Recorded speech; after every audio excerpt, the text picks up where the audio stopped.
Light from a couple of narrow windows high in the back wall fell across an engine block dangling on chains that seemed far too slender to hold it.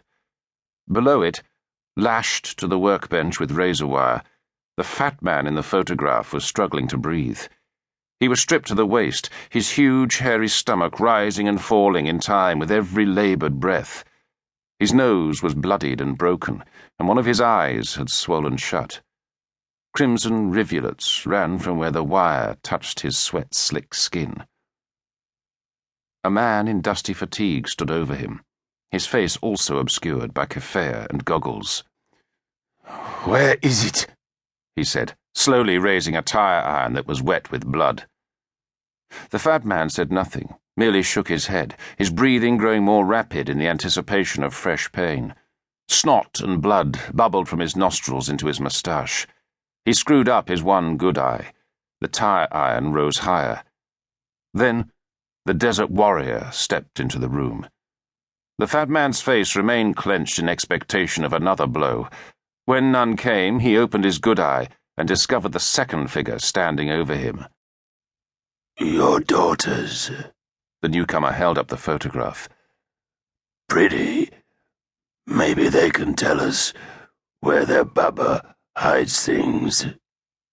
The voice was sandpaper on stone. The fat man recognized it, and fear glazed his staring eye as the desert warrior slowly unwound his keffiyeh, slipping off the sand goggles and leaned into the shaft of sunlight, causing his pupils to shrink to black dots in the center of eyes so pale they appeared almost grey. The fat man registered their distinctive color and shifted his gaze to the ragged scar encircling the man's throat.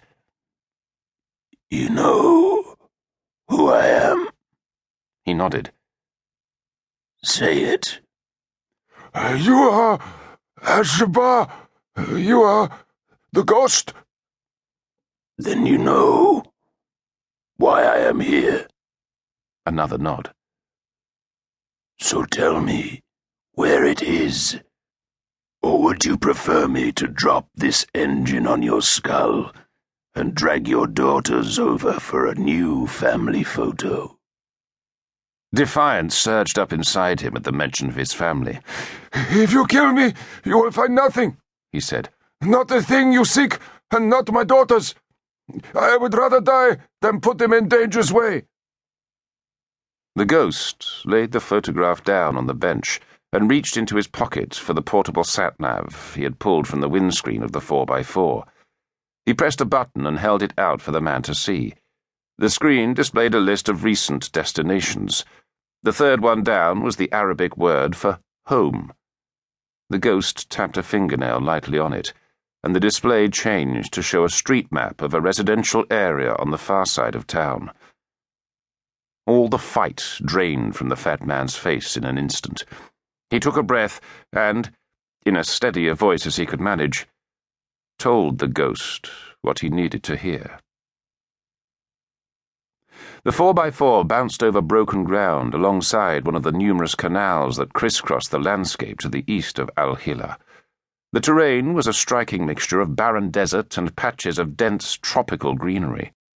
It was known as the Fertile Crescent, part of ancient Mesopotamia, the land between two rivers. Ahead of them, a line of lush grass and date palms sketched out the banks of one of them, the Tigris, and the Euphrates lay behind them. Between these ancient boundaries, mankind had invented the written word, algebra, and the wheel, and many believed it was the original location of the Garden of Eden, but no one had ever found it. Abraham, father of the three great religions, Islam, Judaism, and Christianity, had been born here. The ghost had come into existence here too. Birthed by the land he now served as a loyal son. The truck eased past a palm grove and bounced out into the chalk-white desert, baked to concrete by the relentless sun. The fat man grunted as pain jarred through his bruised flesh.